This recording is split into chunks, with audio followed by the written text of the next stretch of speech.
Hello everyone, welcome to another video lecture on the topic Taylor series expansion for the function of two variables. So before we start function of two variables expansion, I would like to discuss first function of single variable and its geometrical interpretation. I hope some of you are already aware of Taylor series expansion of function of one variable. Let us begin by considering some of the functions, well-known function and their expansions. So for instance, e to the power x, we know we can write e to the power x in this form. That is, e to the power x can be expressed as a polynomial in this particular form, which is on your screen. Second is, say, cos x. You know how to write or what is the expansion of cos x. And also let us take one more example. Say let it be sin x. Okay, so all these are the expansion form or a polynomial form of a particular function, say e to the power x, cos x and sin x. Okay, I'm not going to discuss their advantage and disadvantage. Why do we expand in this? For that you may Google it, or you may have a separate video on that. But for the timing, let us consider this particular three functions and their expansion.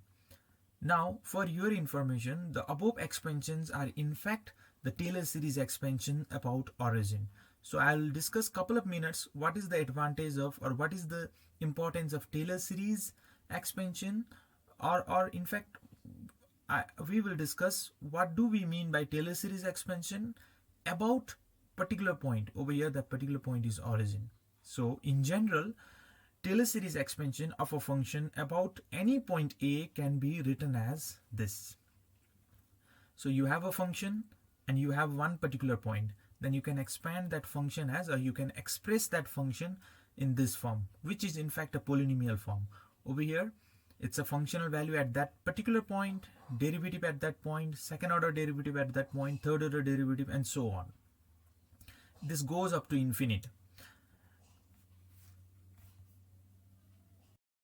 Further, let me take one example, particular example, and claim the validity of above function. For instance, let me take, say, cos x. Okay, let me take f of x is equals to cos x, and the point which this particular point about where I want to expand, let it be 0, that is origin.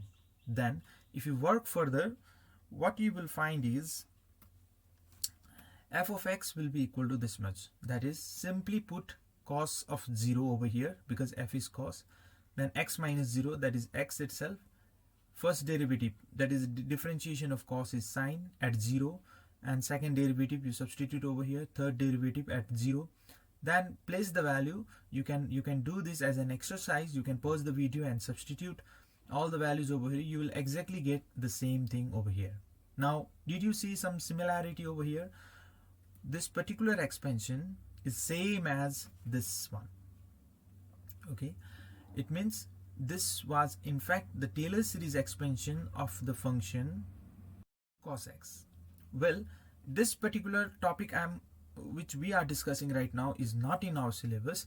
We have to find the Taylor series expansion for function of two variables, but I think all this concept or basic concept are very important for understanding function of two variables. Okay, now so far I think idea is clear. That is, if you put the value of f and all the derivatives at that particular point, you'll get the expansion. You can pause the video and you can check it for e to the power x, as well as you can check it for sin x. You will exactly get the same expansion from this general form. So you need to know this general form of the expansion. Now, more interesting part is, if you look at the graph of the function cos x, how it will look like. So all of you are aware of the graph over here. Cos x will look like this. Now, why we are claiming that this is an expansion, or this is the expansion of cos x? I'll show you with a graphical representation. Now, if you are lazy enough to consider all the terms, if you are lazy enough to calculate fourth order, fifth order, and so on derivatives, even you are lazy enough to calculate the first order derivative, you wish to approximate. Here I must use the word approximation. This particular right hand side is approximation of the function on the left hand side. Let me repeat this. This particular polynomial on the right hand side is approximation of cos x. It is not actually equal to cos x, but for simplicity, we simply write it as equal to sign only, but it is actually not equal to, it is approximately equal to cos x.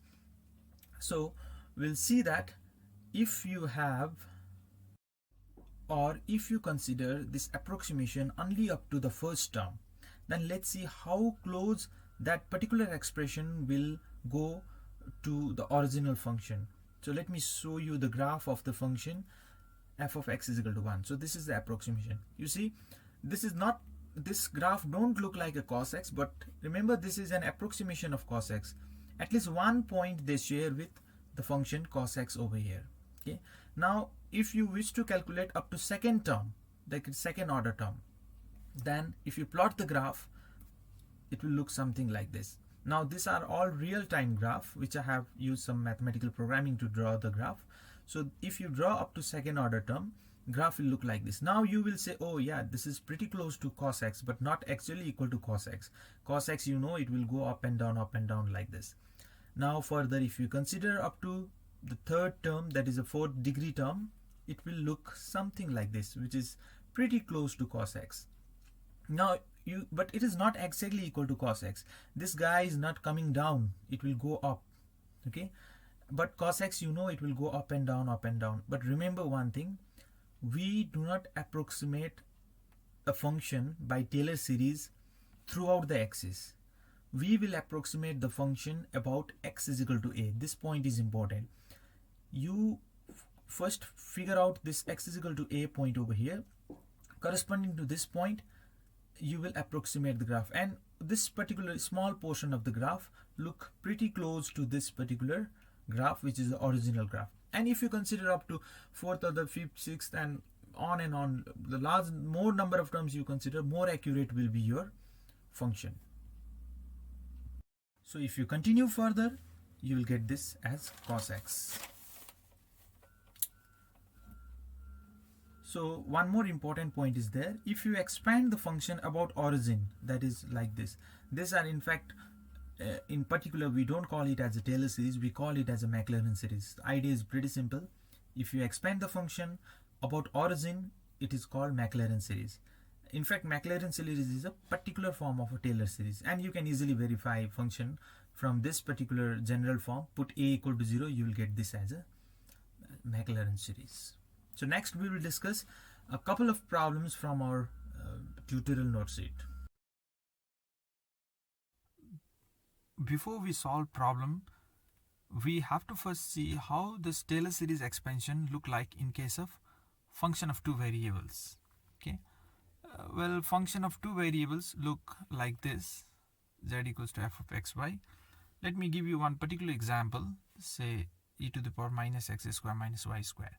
Now, what will you get if you plot the figure? I mean, if you try to visualize this function will look something like this.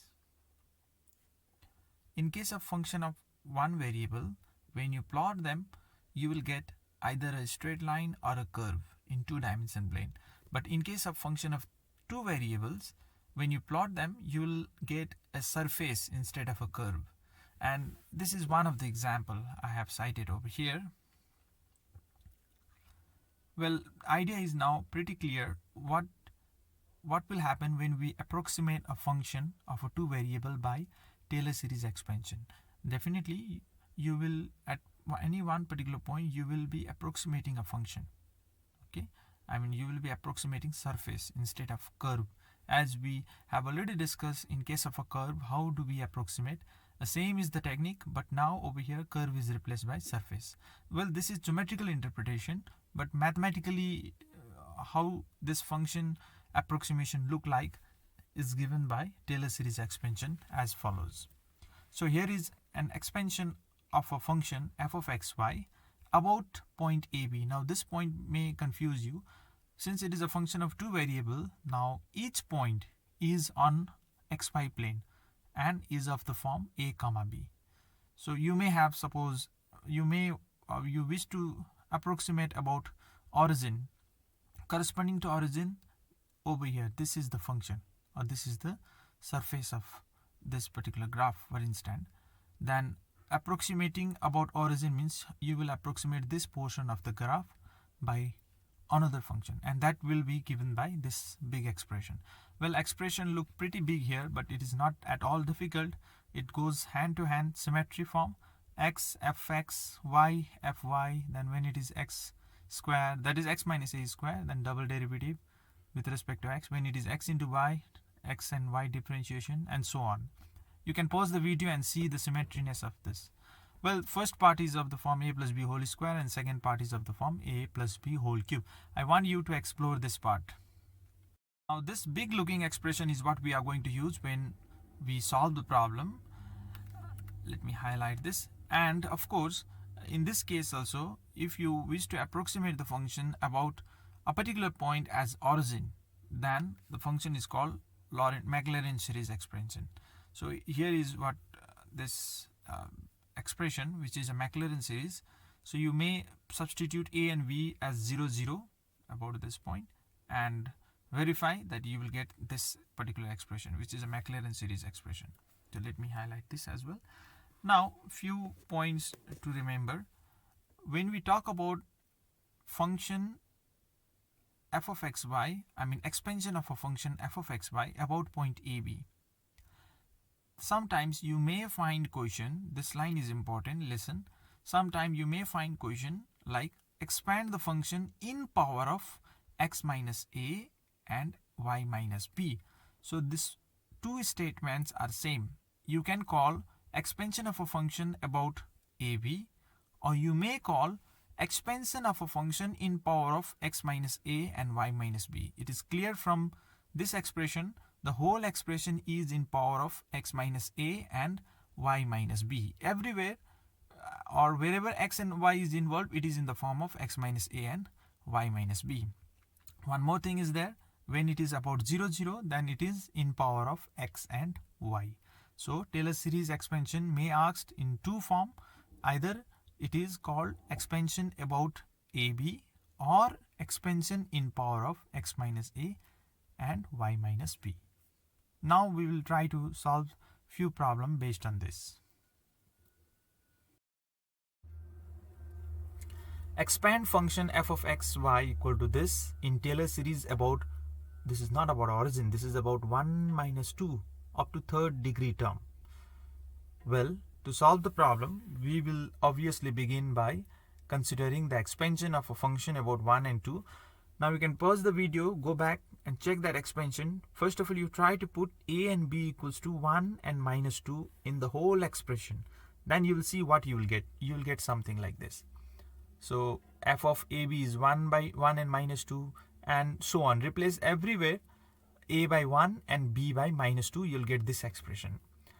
Now the second demand of this big expression is to find the value of all the derivative, which is tedious but totally simple, and it's not difficult. So let me first bring all the derivative values. For instance, first of all, we need to know the value of f1 comma minus 2 itself only. Okay, so here is what expansion we are going to use. So here is on your right hand side of your screen is a list of all the derivatives and their values at 1 comma minus 2. So you can take a moment to go through this differentiation table. That is, if you differentiate this with respect to x, with respect to y, and so on. I insist you to check the differentiation one more time and the corresponding value at that point. So next is just to substitute these values on the above expansion. So substituting the values, we will get this. Okay, I want you to check this, okay, and give me a comment if there is any mistake on this expression. Well, if I simplify it further, because there are a lot of terms which are 0. For instance, let me deal with this 1 by factorial 2 term. First part is okay, second part is okay, but this f double derivative of y is 0. You see this, f double derivative of y is 0. And let me tell you, do not substitute these values, because we need a value at a particular point. So substitute all these values, okay, and so on. If you simplify it further, it will look something like this. So let me draw the graph. This graph over here is again a graph I have tried to plot. I don't know how much close it is, but I believe it is close to this, or not even close to this. This is exactly the same function I have taken and try to plot the graph over here. It looks something like this. Okay, now the solution which we have obtained over here, now this is interesting. Try to understand this particular function f of xy is this function, and the solution we have obtained over here is this. Now I have in fact plotted the function this f of xy, okay, up to third degree term. We did not consider up to fourth, fifth, and so on. Okay, let me tell you, this Taylor series expansion over here, why did we end over here? Because we have been asked to solve only up to third degree term. If it is asked up to fourth degree term, you have to consider one more term, which is pretty big. And I have plotted this particular function where the cursor is right now, and it looks something like this. Isn't it pretty close to the original function? Yes. And this is the approximate Taylor series approximation of this particular function, and I have also collected both of them simultaneously. They are pretty close at the point 1 comma minus 2. Remember this. Okay, they are not close, they may not be same form. If you move away from this point, this approximation is valid close to this point only. Well, let us see another example. So here you have on your screen, here you are not asked to find the Taylor series, but they have asked us to find the Maclaurin series. Do not get confused by simply, okay, there is no point mentioned about which we have to expand. Since it is asked to expand as a Maclaurin series, so point is obviously 0, 0. Okay, here is a function e to the power x sine y. It is of course a function of two variable, x is also involved, y is also involved. So we have to find the Taylor series expansion of Maclaurin series expansion of this. Now let me first write the Maclaurin series expansion. You can pause the video, go back and check the Maclaurin series form. It will look something like this. Then here we have the derivative table. So first of all, f of xy itself is this much. At 0, 0, simply sine 0 is 0, that's why it is 0. Differentiate it, again differentiate it with respect to y, differentiate it this x 2 times, y 2 times, you will get something like this. Well, you may have some confusion regarding xy. So what you have to do, whether in this case you may choose f of x and differentiate with respect to y. For instance, over here, if you differentiate with respect to y, you will get e to the power x will remain like that, and cos y you will get. Or you may choose this guy f of y, this quantity, and differentiate it with respect to x. So cos y will remain cos y, e to the power x differentiation is e to the power x, like that. So same thing. You may differentiate this, or you may differentiate this, or you may differentiate this. Anyway, you can take care of this, I hope. So now second is to substitute all the values on this big expressions over here. So after substituting, you'll get something like this. Okay, because most of them are 0 in fact, that's why a lot of terms will get rid of, and finally you will get this expression. So over here also I have tried to plot the graph, which is pretty complex, but it looks something like this. This guy, first guy, is the graph of original function. Here I have mentioned already, e to the power x sine y, and this is what we got after expansion. That is, you can see at the origin, you can see this is the origin. You can imagine a small region over here by origin. It looked pretty close to the original graph over here, and if you combine them, it will look something like this. So this is what we do by Taylor series expansion. That is, we will approximate the function about a point. Let me tell you few facts about the Taylor series expansion. When we deal with the Taylor series expansion, your region of validity is very small. That is, when you choose a point origin, your graph is exactly same or pretty close to original graph, only nearby point. You cannot expand a function about origin and you start comparing graph over here, this part of a graph. Why this part of graph don't look same? It may not happen so. Okay, as I told you, in order to approximate this portion of a graph, you again have to expand the function corresponding to this point somewhere over here. maybe any point like x comma y or a comma b, any point corresponding to this u. In that case, you may not get exactly same type of expression. You will get something different, but which will land up to the graph which will have exact same shape and size that original graph has over here. I hope this is clear for you guys. Okay, here is one. Now I want you guys to solve the following problem, which is of course from the tutorial sheet. This is just to find the Taylor series, Maclaurin series expansion of the function that is about 0, 0. You may not have to plot the graph and verify it. You simply find the expansion about the point 0, 0. I hope you will be able to do this. So if there is any query, you can always, ask or personally contact me. Thank you.